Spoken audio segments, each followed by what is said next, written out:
a mom of two. Yes. So how have you dealt with the challenge of the work-home life balance? When you've got your two daughters, right? And what their needs are, as well as the demands of a career. Sure. What have you done?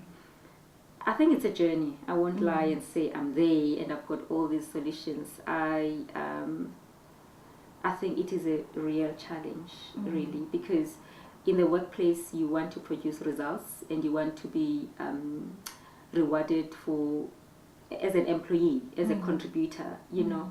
But at the same time, you've got a family and you want to bring up children that are well balanced, that contribute to society meaningfully. And it's a journey for me personally. I get it right sometimes and sometimes I don't. I tend to, if I have to work at home, I make sure that I work when my kids are sleeping so that I don't disrupt the family time. I make sure that I am available for them during important events. I never miss hours, evenings, for example, or sport or whatever. But also, I mean, I've built good relationships with the people. I tend to build good relationships with the people that I work with, and build trust, so that if I have to take 2 hours, they know that Noma is a good employee, and she adds value, and 2 hours is nothing compared to an extra probably 5 hours that she has worked this week, kind of a thing. So I think that it's a challenge, but I think it's a challenge that can be managed.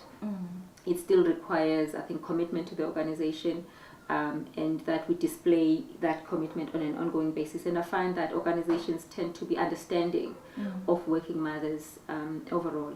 But I mean, I can't lie, it's a challenge. I've had to travel and miss my daughter's first day of school. So I've had tears, I've had joys, and it's a journey. I can't say I'm there, but I think it takes also a conscious effort, where I think about what my kids need, and I make an effort to be at home and not looking on my BlackBerry, and sit with them around the table. I ask them about their day every day. I tell them about my day, talk to them, find out what's happening in their lives. So I'm conscious of the fact that life is passing by quickly, and I'm trying to avoid regret as much as I can. Oh, I love that. That's stunning, because it's around that intentionality of what will. I'm not just going to go through the motions just to survive. But I need to be intentional about, so where I am now. So I'm with the children now, I'm going to focus on them. While I'm at work now, and I'm going to focus on delivering well for my business, so that they're happy with what I deliver. Exactly. So that when I need to say, listen, I'm going to leave early today, I don't feel like I'm taking advantage, or they don't feel like I'm taking advantage. But you're right, it's a journey, hey? And I think it shifts and changes as the demands and the different stages that the kids go through. I think so, yes. Changes. Because my daughter now is a teenager, basically, and that comes with its challenges, and you need to engage teenagers. I think I find that personally, the parenting styles evolve over time. The fundamentals and values don't change, but how you approach raising kids changes. I talk a lot to my daughter. I've had to, because I don't want her kids to tell her things that I haven't told her.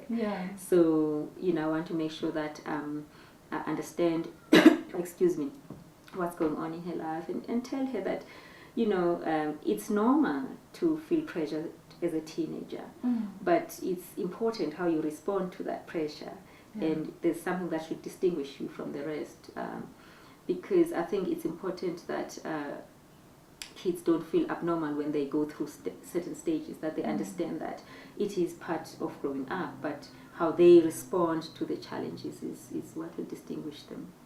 So, stunning. Very nice.